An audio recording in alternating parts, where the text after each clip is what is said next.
Hermanos, esta mañana no sé cuántos prestaron atención al primer cántico que entonamos. ¿Cómo empezó esa canción? Hay una ciudad que mi alma tanto anhela por llegar. ¿Cuál es esa ciudad? La Nueva Jerusalén, ¿no es cierto? Que leemos al fin del libro de Apocalipsis. Como alguien ha dicho, la Biblia es la historia de dos ciudades. Una ciudad de los hombres y otra ciudad de Dios. La ciudad de los hombres representa todos esos esfuerzos humanos por construir una sociedad a espaldas de Dios. Tenemos la Torre de Babel en Génesis. Ahí tenemos el primer esfuerzo de la raza humana de construir una ciudad para no cumplir los propósitos de Dios. Y Dios intervino, causó una tremenda confusión de lenguas. Y 2 capítulos después, Génesis 12, Dios llama un hombre de Ur de los Caldeos, es decir, de Babilonia. ¿Ya? Babel fue construida en Babilonia. Y Dios llama a Abraham a dejar la ciudad de los hombres para ir a la tierra prometida y empezar un proyecto que terminaría con la ciudad de Dios, que es Jerusalén. El resto del Antiguo Testamento es la historia de la lucha del pueblo de Dios por mantener la Jerusalén frente a todos los ataques de el proyecto humano. Lamentablemente Israel falló y la gran ciudad de Dios, Jerusalén, cayó en las manos de la ciudad de los hombres, Babilonia. El libro de Esdras es el relato de cómo Dios va a Babilonia y rescata a su pueblo para llevarles a Jerusalén, para empezar otra vez el proyecto de construir la ciudad de Dios. Los judíos avanzaron los siguientes años. La ciudad de Jerusalén se reconstruyó, el templo se reconstruyó y el Mesías llegó a Jerusalén hace 2000 años. Pero como ese espíritu humano tan fuerte en nosotros se resistió a la ciudad de Dios. Mataron al rey de la ciudad, al Señor Jesús. Y el resultado fue que Dios permitió que esa ciudad de Jerusalén sea destruida y el templo destruido hasta el día de hoy. Luego Dios hizo algo interesante. Empezó con otra ciudad, una nueva Jerusalén, que es la iglesia del Señor Jesús. Y por 2000 años, esta nueva Jerusalén, la iglesia del Señor, se está siendo edificada en todo el mundo. Pero si pensamos que la ciudad del hombre va a estar tranquila frente a la ciudad de Dios, nos equivocamos. La guerra espiritual continúa. En países como Europa, la ciudad de Dios ha colapsado y la ciudad de los hombres se está levantando. En Perú tenemos por 100 años la iglesia evangélica ha crecido enormemente. Pero estamos ya entrando una nueva etapa en la cual la ciudad de los hombres, la Babilonia espiritual, está ahora en este momento atacando la iglesia evangélica, la ciudad de Dios. Y el futuro de esta iglesia, el futuro de esta ciudad está en juego. Está en nuestras manos. Está en tus manos. Si tan solo pudieras entender eso. A donde voy, hermanos, es que como iglesia, como creyentes, estamos inmersos en una increíble guerra cósmica. Una guerra de increíbles dimensiones que trasciende nuestros pensamientos, pero que es fundamental entender, porque si no, hermanos, francamente, jamás entenderás la vida cristiana. Si no entiendes la lucha espiritual, no entenderás ni tu vida como cristiano, ni la experiencia de la iglesia. Este es el tema, hermanos, para esta mañana, la tremenda guerra espiritual en la cual nos encontramos. Y es interesante que aquí en Esdras 4 se empieza a manifestar esta guerra espiritual. Ahora, la Biblia, hermanos, es un libro tan fascinante. Después de tantos años de estudiar la Biblia, muchas veces siento que recién la estoy empezando a entender. Los primeros 3 capítulos de Esdras narran la parte positiva, cómo los judíos vuelven de Babilonia con mucho entusiasmo. En capítulo 2, la lista de todos los que volvieron, y en capítulo 3 empieza la obra, arranque con gozo, con alegría, con entusiasmo, hay fiesta espiritual. Es igual que los primeros 3 capítulos de Hechos. ¿Ya? Tómate un tiempo para leer Esdras 1 al 3 y luego lee Hechos 1 al 3. Y vas a encontrar que es exactamente lo mismo. Hechos 1 es la preparación para el día de Pentecostés. Hechos 2, el día de Pentecostés, Dios derrama su espíritu y ahora empieza la fiesta espiritual. 3,000 se convierten. Hechos 3, un hombre paralítico es sanado, está con gozo, con alegría. ¿Y Hechos 4? Hechos 4 es igual que Esdras 4. Empieza la lucha espiritual. Apóstoles arrestados en Hechos 4. Y hermanos, el resto del libro de los Esdras, de Esdras 4 en adelante, el resto del libro es lucha, lucha, lucha, lucha. Al igual que Hechos, de 4 en adelante, es lucha, lucha, lucha, lucha. Y estamos todavía en esa lucha. Y es importante, hermanos, que prestemos atención a esta porción de la palabra de Dios porque es de mucha importancia para entender lo que está pasando en Perú hoy en día, las amenazas para la iglesia evangélica en Perú hoy en día y, por qué no decirlo, la amenaza para nuestra congregación hoy en día en Trujillo. Ahora, en Efesios el capítulo 6, el apóstol Pablo, como sabrán quizás, presenta esta realidad de la lucha espiritual. Efesios 6, versículos 10 al 12. Pablo dice, hermanos, hay que fortalecerse en el Señor, en el poder de su fuerza. Porque como iglesia no estamos luchando contra carne y sangre, no. Estamos luchando contra poderes mucho más fuertes y mucho más siniestros. Satanás y los demonios van a atacar a la iglesia.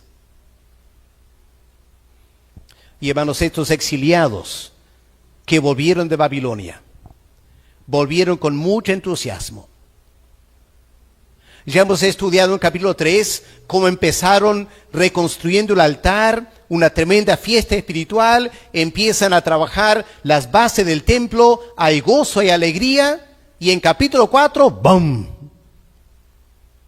dan con la pared. Y vamos a ver cómo en capítulo 4 la obra se paraliza por completo, por 16 años. Es increíble.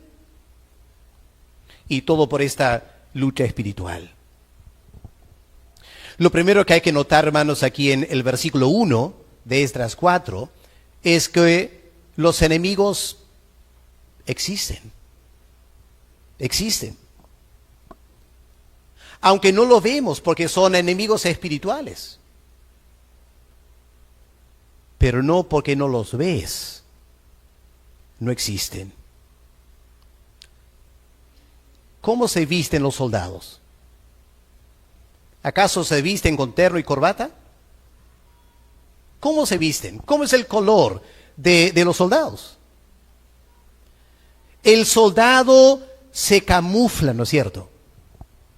El soldado sabe que si vas a pelear bien, tienes que ser lo más invisible posible.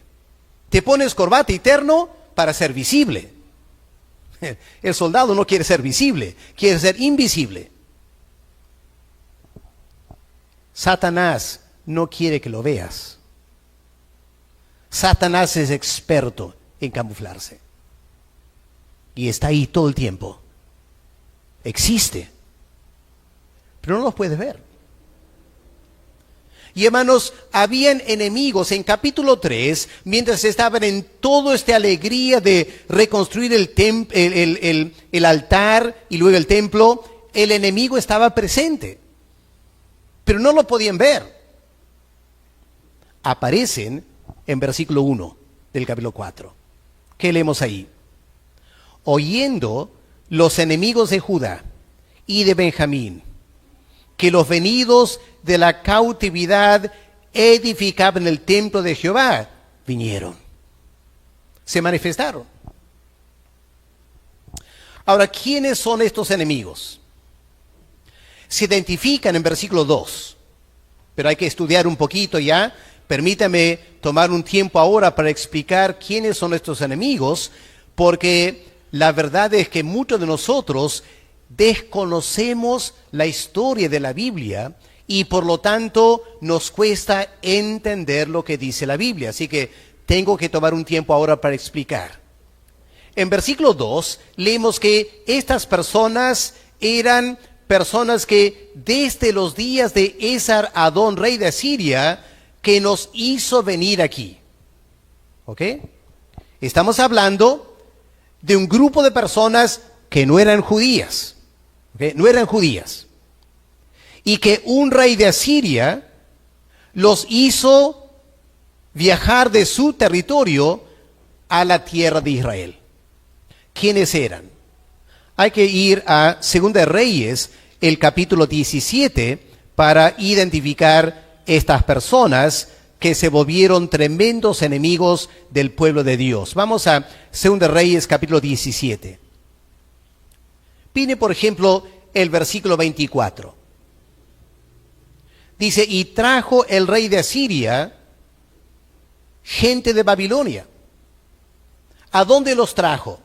Los trajo al territorio de las 10 tribus de Israel. ¿Ok? Al norte de Jerusalén habían 10 tribus, ya todas las áreas geográficas de las 10 tribus. Esas 10 tribus cayeron en la apostasía espiritual y el rey de Asiria los conquistó y los llevó al exilio. La tierra quedó despoblada.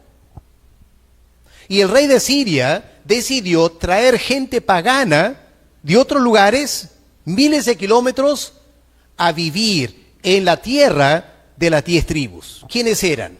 Versículo 24. Gente de Babilonia, gente de, no sé si se pronuncia Cuta o Suta, no sé, me tendrán que ayudar ustedes con el español aquí, no sé qué reglas gramaticales para aplicar la pronunciación. También de Aba, de Amat y de Sepharvaim. Gente pagana, gente idólatra.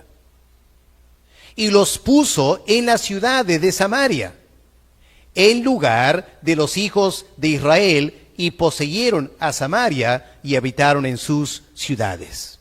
Hermanos, eso pasó 200 años antes de estas 4. ¿Ok? Capten en su mente, 200 años antes. Estas personas que aparecen en estas 4, ¿qué serán? ¿Los tataranietos? ¿Algo así? De los primeros que fueron llevados a la zona de Israel. Ahora, la segunda cosa que es importante notar es que estas personas paganas, cuando empezaron a vivir en Israel, aprendieron algo de la ley de Dios, pero de una forma distorsionada. ¿Ya? Vamos a leer la historia del versículo 25 en adelante, ¿ya? Segunda Reyes 17, versículo 25. Miren lo que pasó cuando primero llegaron. ¿Ya? 200 años antes, ¿qué pasó? Versículo 25. Aconteció al principio, cuando esta gente pagana comenzó a habitar ahí, que no temiendo ellos a Jehová, claro, no eran creyentes, eran paganos, no temían a Jehová, ¿qué hizo el Señor? Envió contra ellos leones, que los mataron. Así que hay un problema, ¿no es cierto? No pueden vivir en tranquilidad. Miren lo que hace el rey de Siria, versículo 26. Dijeron pues al rey de Siria: la gente que tú trasladaste y pusiste en Samaria no conocen la ley del Dios de aquella tierra. Él ha echado leones en medio de ellos. Los leones los matan porque no conocen la ley de Dios. ¿Cuál es la solución? Versículo 27. El rey de Siria mandó diciendo: llevad allí a alguno de los sacerdotes que trajiste de allá, y vaya y habite allí, y les enseñe la ley del Dios del país. Y vino uno de los sacerdotes que habían llevado a cautivo de Samaria, y habitó en Betel, y les enseñó cómo habían de temer a Jehová. Bueno, cuando lees eso, a primera vista piensas: qué bien, qué bien. Enviaron un sacerdote para enseñar la ley de Dios. Pero la cosa no es lo que parece, hermanos. ¿Por qué no? Porque para entender la realidad hay que ir a Primera Reyes, el capítulo 12. Y hay que preguntarnos qué clase de sacerdote era. ¿Y qué estaba haciendo en Betel? Miren lo que leemos en Primera Reyes, el capítulo 12, versículo 26 en adelante. Ahora, aquí en capítulo 12 estamos años antes, cuando el rey Salomón comete apostasía espiritual. Dios lo juzga diciendo que su hijo, el siguiente rey, va a perder 10 tribus. Y eso pasó. Y las 10 tribus del norte ya no están bajo un rey davídico, están bajo un rey falso, llamado Jeroboam. Y Jeroboam, como buen político, se siente inseguro. Él piensa: cualquier momento pierdo el voto popular, la gente se me va. ¿Qué hago yo para retener mi reino? Miren lo que él piensa, versículo 26 de Primera Reyes 12. Y dijo Jeroboam en su corazón: ahora se volverá el reino a la casa de David, si este pueblo subiere a ofrecer sacrificios en la casa de Jehová en Jerusalén. Versículo 28. Y habiendo tenido consejo, hizo el rey 2 becerros de oro. Y dijo al pueblo: bastante ya han ido a Jerusalén. Aquí están sus dioses, Israel, los cuales te hicieron subir de Egipto. ¿Y dónde puso un dios falso? En Betel. En Betel. Y no contento con poner un dios falso, había que inventar todo un sistema diferente de culto. Por eso leemos en versículo 31. Hizo también casas sobre los lugares altos. Hizo sacerdotes de entre el pueblo que no eran sacerdotes legítimos. No eran de los hijos de Leví. ¿Qué más? Instituyó Jeroboam fiesta solemne en el mes 8. Dios había dicho el mes 7. Lo que este pasaje está diciendo es que Jeroboam inventa una nueva religión. Se camufla como la religión de Israel porque tienen en nombre a lo menos el mismo Dios Jehová. Solo que ahora lo adoran bajo la figura de 2 becerros. Hay también sacerdotes pero no son los sacerdotes de Leví. Hay todo un culto, pero no es el culto que Dios estableció. Así que este pasaje en 2 Reyes 17, cuando el rey decía un sacerdote para enseñar a esta gente pagana la ley de Dios, no fue un sacerdote arónico. No enseñó la ley pura de Dios.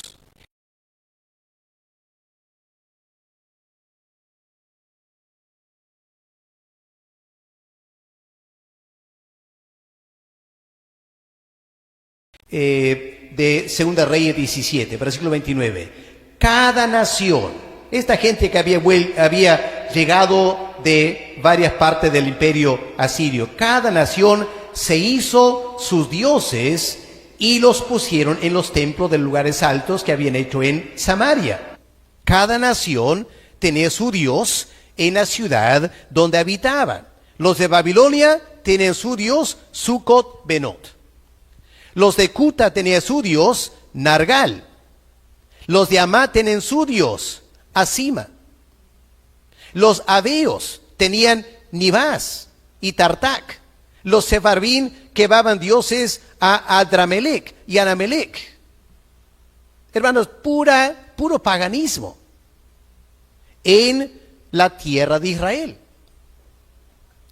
Y hermanos, lo paradójico y totalmente contradictorio es lo que leemos en versículo 32. ¿Puede notar la paradoja aquí? Mire su Biblia, ¿qué dice? Temían a Jehová e hicieron del bajo pueblo sacerdotes de lugares altos. Versículo 33. Temían a Jehová y honraban a sus dioses. Versículo 34. Hasta hoy, el tiempo de estas cuatro, hasta hoy hacen como antes, ni temen a Jehová, ni guardan sus estatutos, sus ordenanzas, ni hacen según los mandamientos de Dios. Esa es la realidad. Pero qué interesante, en estas cuatro, estos enemigos, estas personas, se presentan como personas que temen al Señor. Ahora, lo que quiero notar con ustedes, si tenemos mentes para captar esto, hermanos. ¿Dónde estaban esos enemigos en capítulo 3? Cuando están construyendo el altar, cuando están empezando a las bases para el templo, ¿dónde estaban esos enemigos? Bueno, existían, solo que no estaban activando. Estaban en silencio. ¿Y sabe lo que me hace pensar, hermanos? Me hace pensar en lo que pasó cuando Cristo vino a este mundo. ¿Se acuerdan? Leemos en Marcos capítulo 1, creo al comienzo del Evangelio de Marcos. Cristo va a la sinagoga. Ahora, la sinagoga es para adorar a Dios, ¿no es cierto? ¿Y qué encontró Cristo en la sinagoga? Un hombre endemoniado. En la sinagoga, en la casa de Dios. Un hombre endemoniado. Y cuando Cristo llega a la sinagoga, la presencia de Cristo saca a la luz el hombre endemoniado. Él había estado allí semanas y meses antes. Nadie se percató que era endemoniado hasta que Cristo aparece. La presencia de Cristo desenmascara este endemoniado. Y aquí vemos exactamente lo mismo, hermanos. Esta gente pagana, que nada tiene que ver con Dios, estaban ahí cuando llegaron de Babilonia. Cuando estaban llevando a cabo la fiesta espiritual en Esdras 3, este pueblo, los enemigos de Dios, estaban presentes, pero no se manifestaron. ¿Cuándo se manifestaron? Dice versículo 1. O versículo 2. Cuando vieron, versículo 1, cuando vieron que el templo de Jehová se estaba edificando, ahí actuaron. Y hermanos queridos, permítame alertarles como iglesia. La cosa no ha cambiado. Aquí estamos en la casa de Dios. Les pregunto, hermanos, honestamente esta mañana, ¿somos todos aquí el pueblo de Dios? ¿Somos todos aquí el pueblo de Dios? Lamentablemente, la experiencia y la Biblia nos indica que probablemente no. En Hechos 20, el apóstol Pablo advierte a los ancianos de Éfeso diciendo, hermanos, tengan cuidado, porque de entre ustedes se van a manifestar lobos vestidos de ovejas. Esos lobos van a estar desactivos, tranquilos, en la iglesia, semana tras semana, cantando con nosotros, todo aparentemente bien, hasta que queremos hacer algo para Dios. Y el momento que queremos hacer algo para Dios, estas personas se manifiestan. Vamos a ver en un momento cómo se manifiestan, porque es tan peligroso esto. Pero esa es la realidad.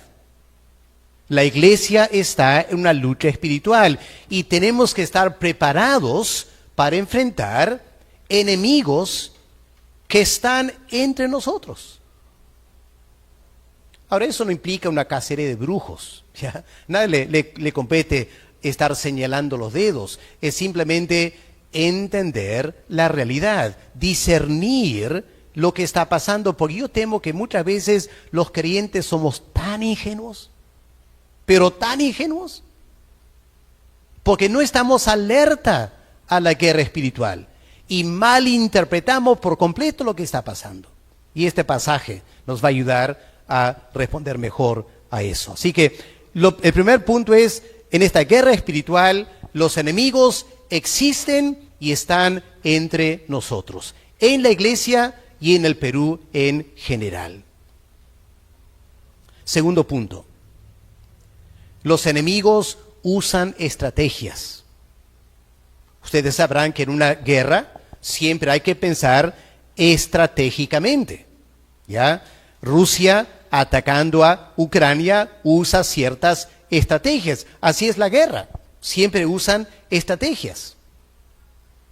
Solo que en este caso, la estrategia nos engaña. Porque miren la estrategia que usaron estos enemigos. Versículo 2. Vinieron a Zorobabel y a los jefes de la casa paternas le dijeron, edificaremos con vosotros. Pregunto, hermanos, ¿se están oponiendo a la obra? ¿Están resistiendo la obra? ¿Están diciendo, no hay que construir? No, hermanos, son muy positivos. Amén, dicen. Qué lindo que están trabajando. Vamos a trabajar con ustedes, ¿ya? Edificaremos con vosotros. Porque al igual que vosotros, dicen ellos, una mentira, pero dicen, al igual que ustedes, buscamos a vuestro Dios. Y estamos aquí ofreciendo sacrificios a Dios 200 años. Mentira. O a lo menos no era toda la verdad. Es cierto, adoraban a veces a Jehová, pero también tenían sus dioses. Era un sincretismo de religiones. Y cuando el pueblo de Dios quiere construir la casa de Dios, esta gente sincretista, ecuménica, dice, ya vamos a trabajar con ustedes. Y hermanos queridos,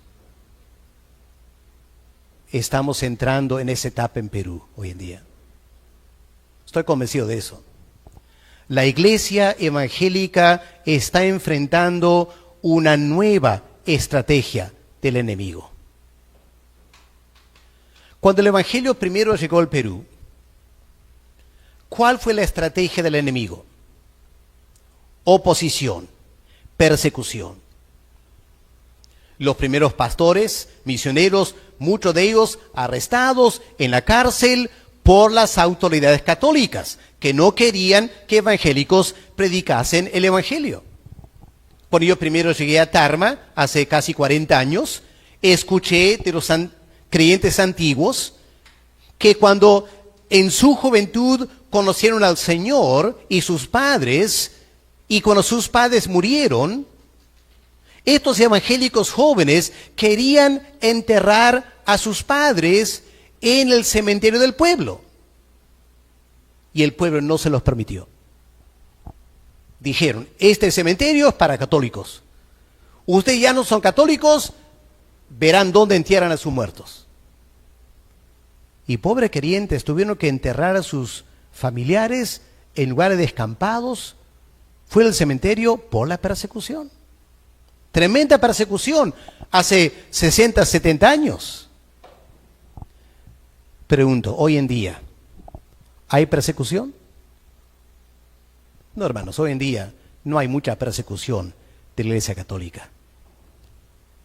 Satanás ha cambiado estrategia. La estrategia ya no es oposición. La estrategia ahora es trabajar juntos. Es la estrategia hoy en día. Hace varios años, el Papa, uno de los papas anteriores, estableció un grupo llamado Religiones por la Paz. La meta del Papa era llamar a todas las religiones del mundo para construir un proyecto de paz. Qué lindo suena, ¿no? Un proyecto de paz. Diciendo, hay que dejar de pelear entre religiones, hay que unirnos todos. Hermano, esto empezó en Europa hace 50, 60 años y ya llegó al Perú. ¿Y la iglesia evangélica? Vamos a ver un video ahora, en un momento vamos a ver un video. Hace unos 3 años, cuando se dio el bicentenario de la independencia del Perú, en Lima, específicamente en un templo mormón, se llevó a cabo, creo que fue el primer culto ecuménico en Perú. Y ahí invitaron a los líderes de las diversas religiones del Perú a orar por la paz del Perú. Así que ahí estaban católicos, ahí habían ortodoxos, ahí habían pastores presbiterianos, habían pastores metodistas, habían también líderes judíos, había también líderes islámicos, había también líderes de la fe Bahá'í, había líderes de los budistas, había líderes de los hindús. Y entre todos ellos, un pastor evangélico también. Vamos a ver el video, si podemos ahora. Una parte. Oramos por el Perú en su cuarta edición.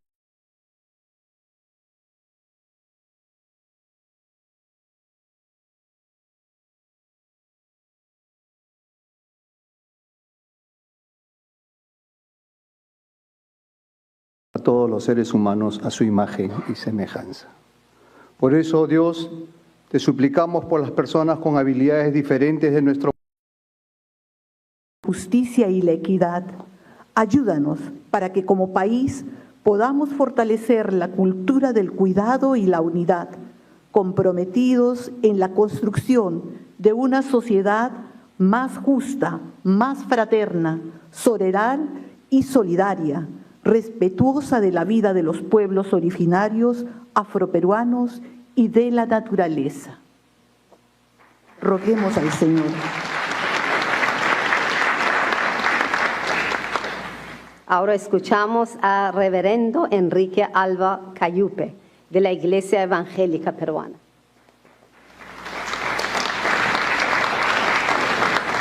Dios hizo a todos los seres humanos a su imagen y semejanza. Por eso, Dios, te suplicamos por las personas con habilidades diferentes de nuestro país, para que cada vez más sean tratadas con dignidad y respeto, para que ellas y ellos tengan también oportunidades laborales y cuenten con espacios apropiados para su desarrollo personal, desde la infancia hasta el final de sus vidas. Te pedimos especialmente por aquellas personas y sus familias que no cuentan con las capacidades económicas y recursos suficientes para atender las necesidades de educación y salud de toda esta parte de la población peruana. Te pedimos por las personas encargadas de su atención en las escuelas y hospitales, para que traten con ternura y sabiduría a cada persona, para que se les trate con respeto y atención preferente en el transporte público y centros de servicios. Oh Dios, que la justicia alcance también a estos pobladores peruanos y que todos en el país seamos también responsables de su cuidado y atención con solidaridad y amor. Amén. Gracias. Tenemos a...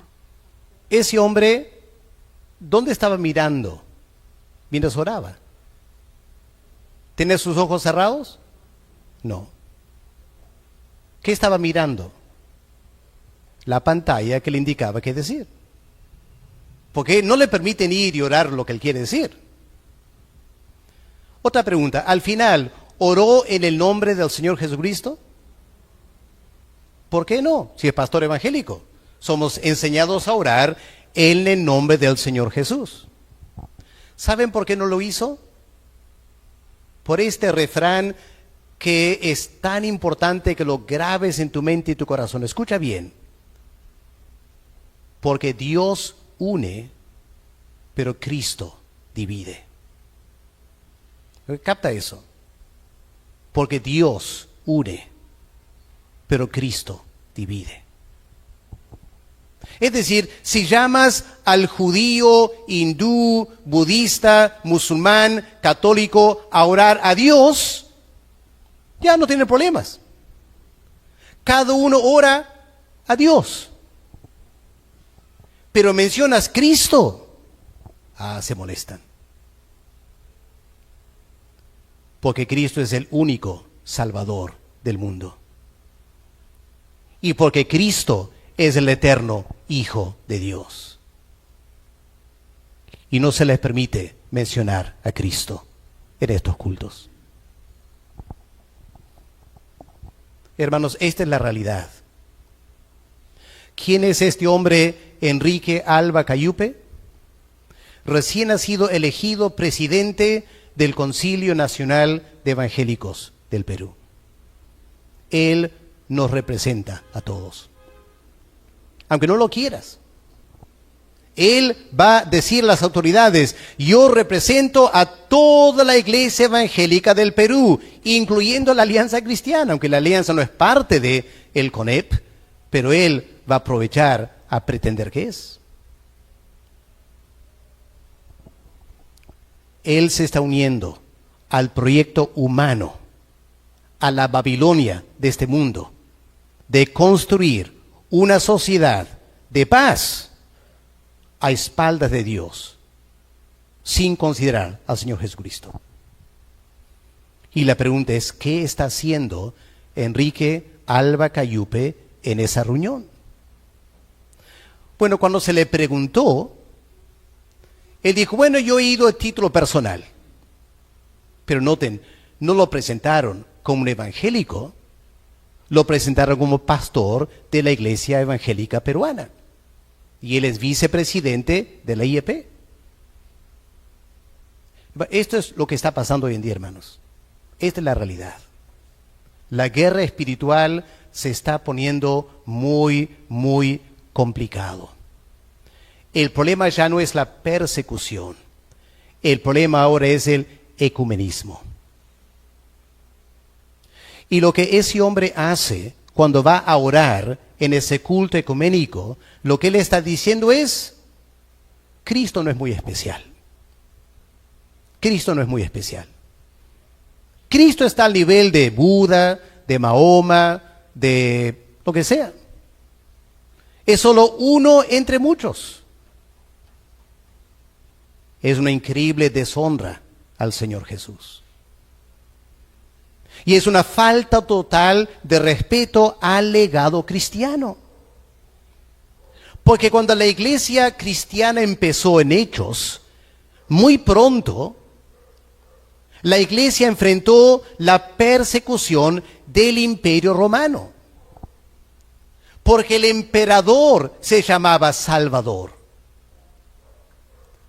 Y lo que el Imperio Romano dijo a la iglesia cristiana para el segundo siglo es lo siguiente: está bien que ustedes adoren al Señor Jesús. Está bien, no hay problema con eso, siempre y cuando adoren también al César.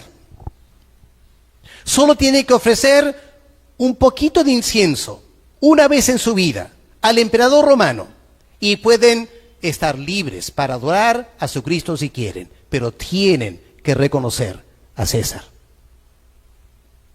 ¿Qué dijo la iglesia? No lo voy a hacer.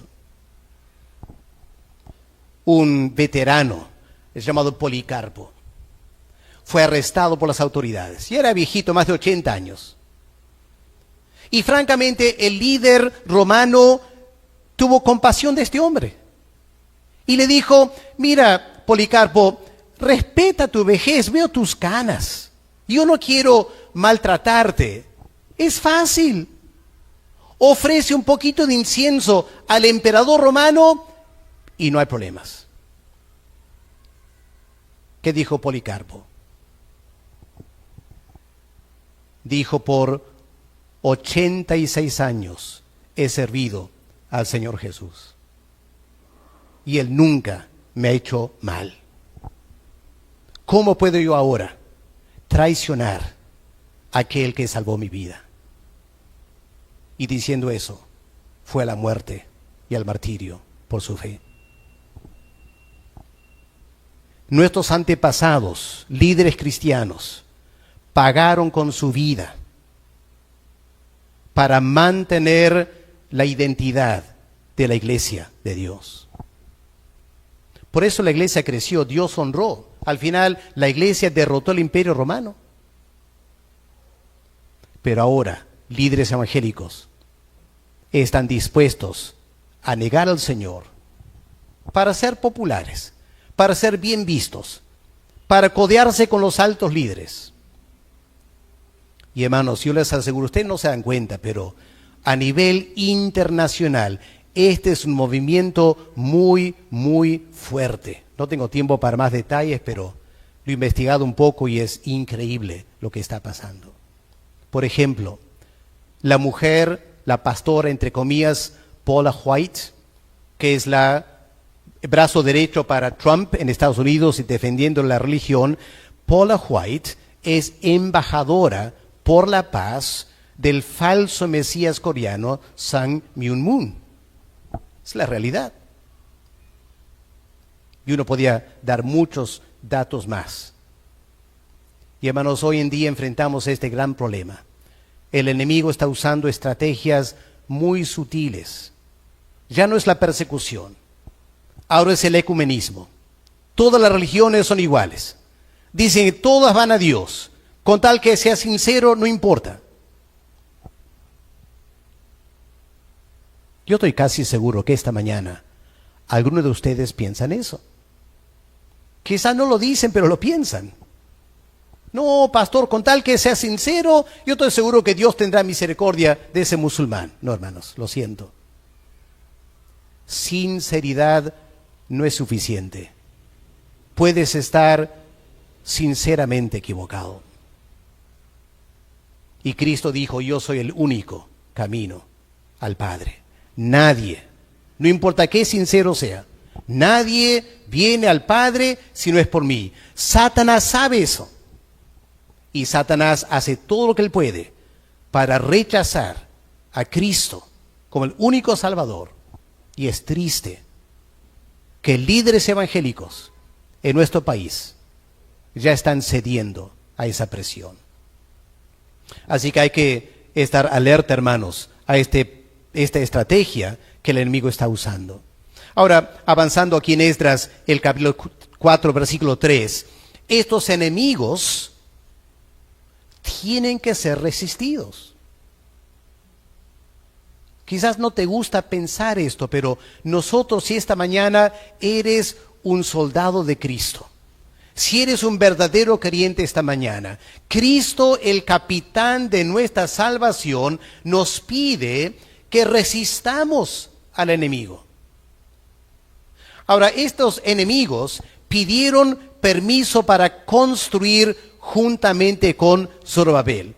¿Cómo respondieron? Miren versículo 3. Estas 4, versículo 3. Zorobabel, el líder cívico, Jesúa, el sumo sacerdote, y los demás jefes de la casa paterna de Israel dijeron, no, no, y no, y no. No nos conviene edificar con vosotros casa a nuestro Dios, sino que nosotros solos la edificaremos. Qué radical, ¿no?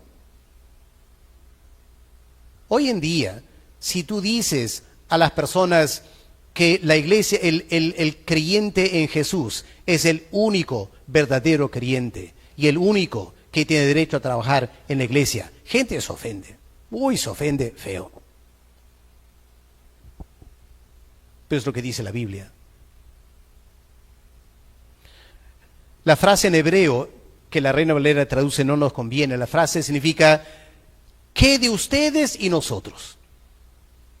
Como diciendo, ¿qué hay en común entre ustedes y nosotros? No tenemos nada en común. Nada en común. Ustedes son paganos. Ustedes tienen otra religión.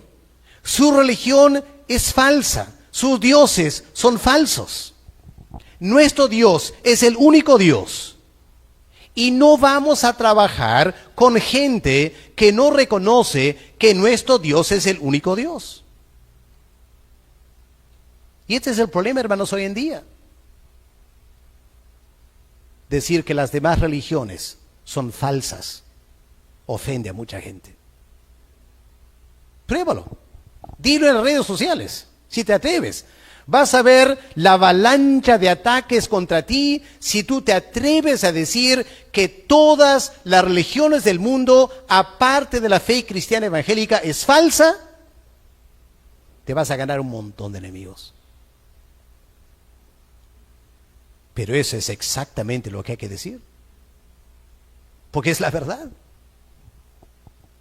Todas las religiones hoy en día son como los dioses falsos de esta gente. Han inventado dioses. El dios Alá, una invención. El dios de los budistas, una invención. El dios de los hindúes, una invención. Todo es invención. La única revelación del verdadero Dios está en la Biblia. Por lo tanto, los únicos que conocen al Dios verdadero son aquellas pocas personas que creen que la Biblia viene directamente de Dios y excluye a cualquier otra religión que no se base exclusivamente en la palabra de Dios. Hoy en día eso no es nada popular. Eso te va a traer persecución si tú dices eso. Pero es lo que estos hombres dijeron. No conviene. No lo vamos a hacer. No tenemos nada en común. Y bueno, por eso hoy en día la iglesia evangélica somos llamados a mostrar nuestra lealtad al Señor Jesús.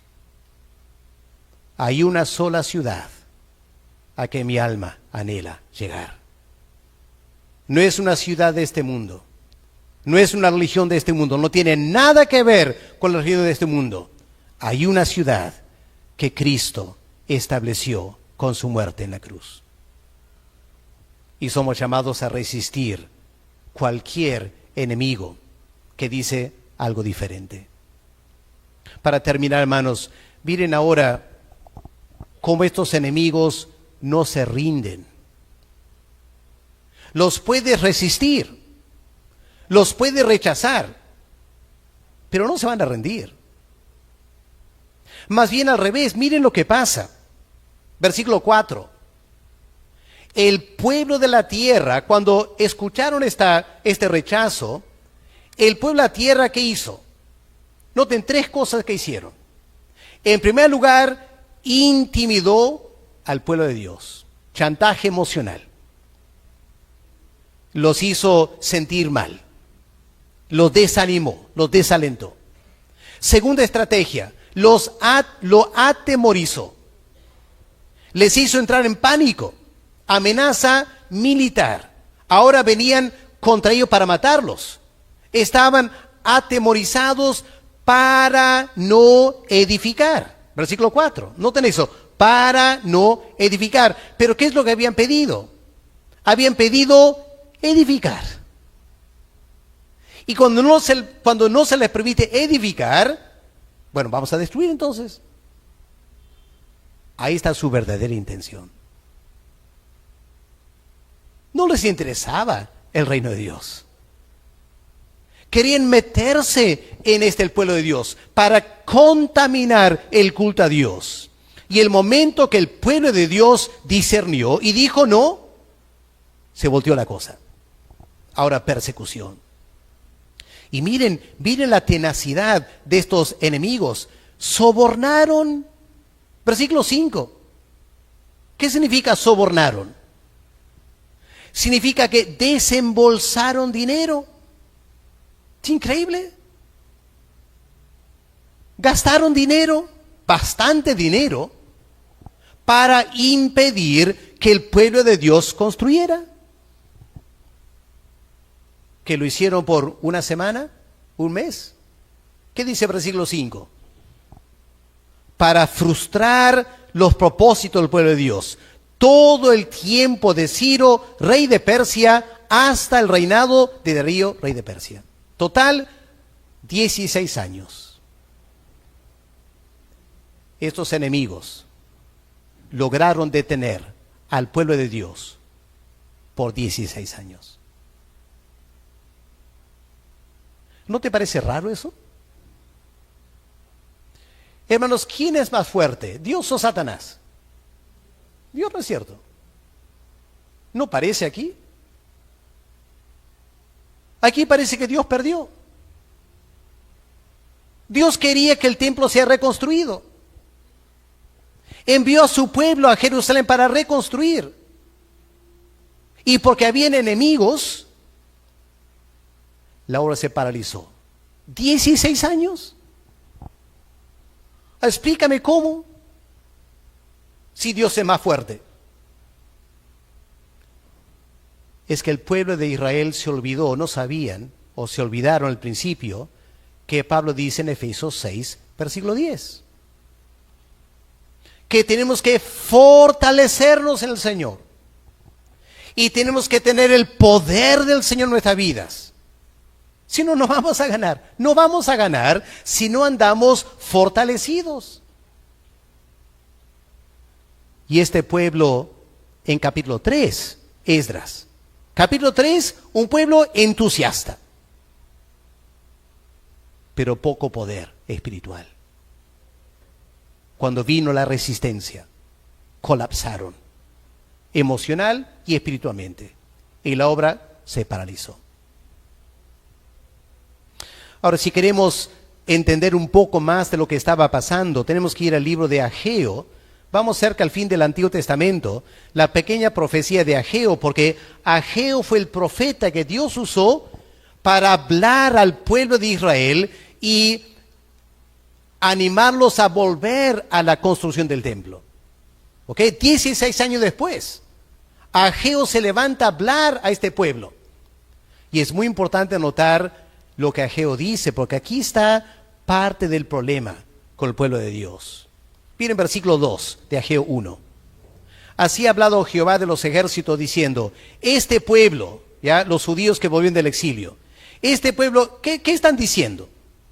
Estos 16 años de inactividad, ¿qué estaban diciendo? No ha llegado todavía el tiempo. El tiempo de edificar la casa, no ha llegado todavía. Las circunstancias difíciles, no debe ser el momento. Cuando llegue el momento vamos a trabajar. Pero no es el momento ahora. Dice Dios, Versículo 3.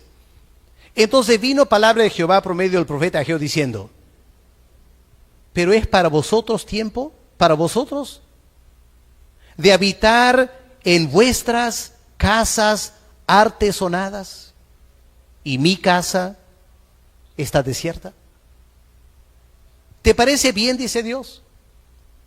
Está diciendo, las circunstancias no son propicias para construir. Cuando Dios nos bendiga más adelante, ahí sí vamos a construir. Pero ahora, dice Dios, estás construyendo tu casa.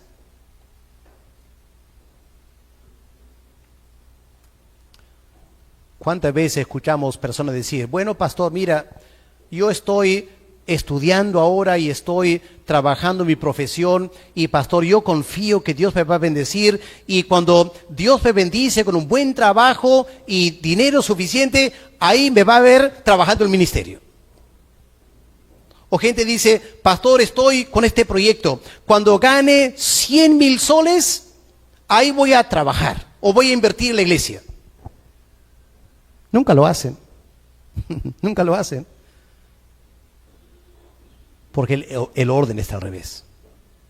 El orden está al revés. Cristo no dijo, busca primero tu profesión y tu dinero y luego da al Señor lo que tienes. Dios no dijo eso. Dios dijo, busca primero el reino de Dios. Y tus cosas vendrán como añadidura. Y hermanos, la iglesia evangélica era así hace 30 años. Ya no es así. Hemos crecido en número, sí.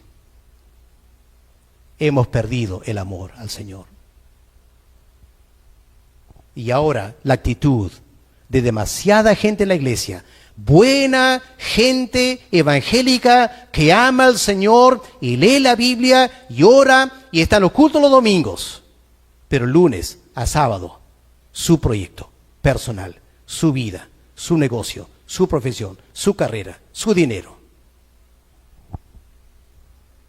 Igual que el pueblo de Dios. Y la obra de Dios queda medio abandonada. Es interesante, ¿no? Interesante escuchar de jóvenes en nuestra iglesia que están ganando bastante dinero. Pero su compromiso con el Señor, ¿qué vale eso? ¿Qué vale ganar riquezas y perder tu alma? No pongas jamás a Dios en segundo lugar. Pon a Dios en primer lugar, porque si no, te va a ir mal. Porque Dios merece toda nuestra lealtad y nuestro primer amor. Así que aquí hay un problema, hermanos. Aún nuestra congregación podría estar creciendo y avanzando mucho más de lo que estamos. El problema está, corazones divididos. Para terminar, hermanos, felizmente había un hombre que cuando escuchó lo que estaba pasando en Jerusalén, que la obra de Dios se detuvo, un hombre se quebrantó. Y no fue Zorobabel, y no fue Josué, que uno podía esperar. Fue un hombre veterano, anciano, que vivía lejos de Jerusalén.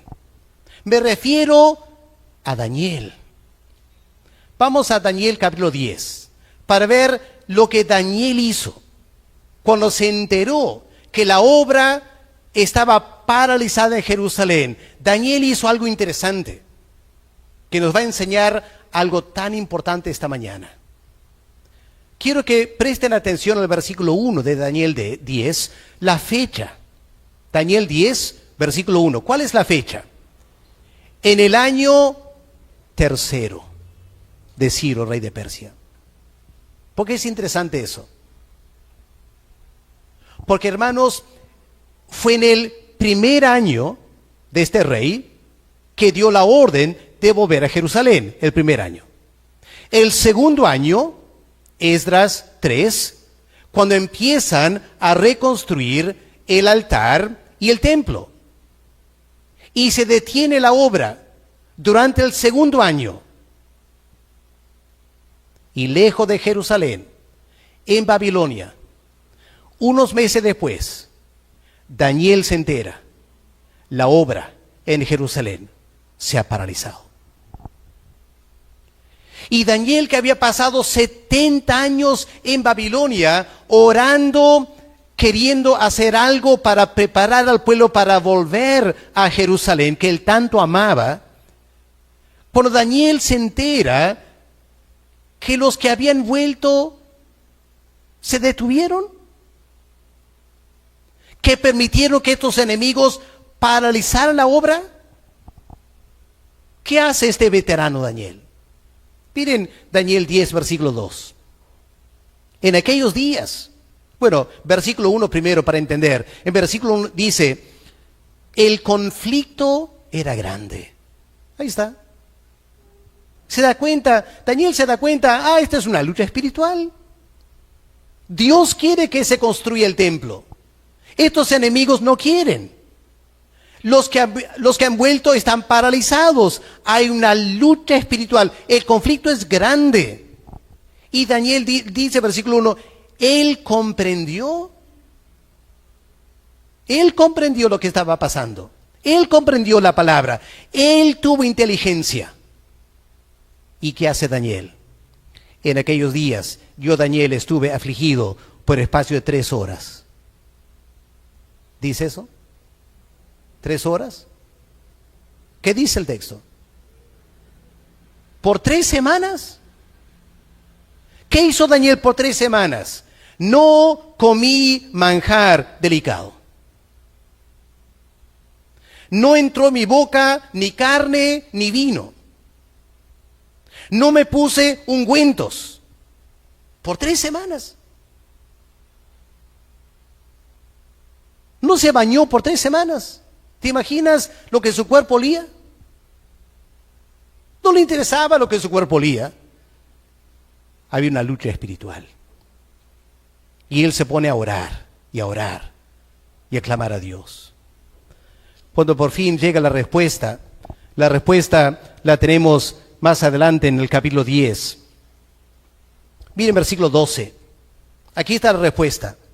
Entonces me dijo, Daniel, no temas, porque desde el primer día que tú dispusiste tu corazón a entender y a humillarte en la presencia de Dios, fueron oídas tus palabras. El primer día fueron oídas tus palabras. Y a causa de tu palabra he venido.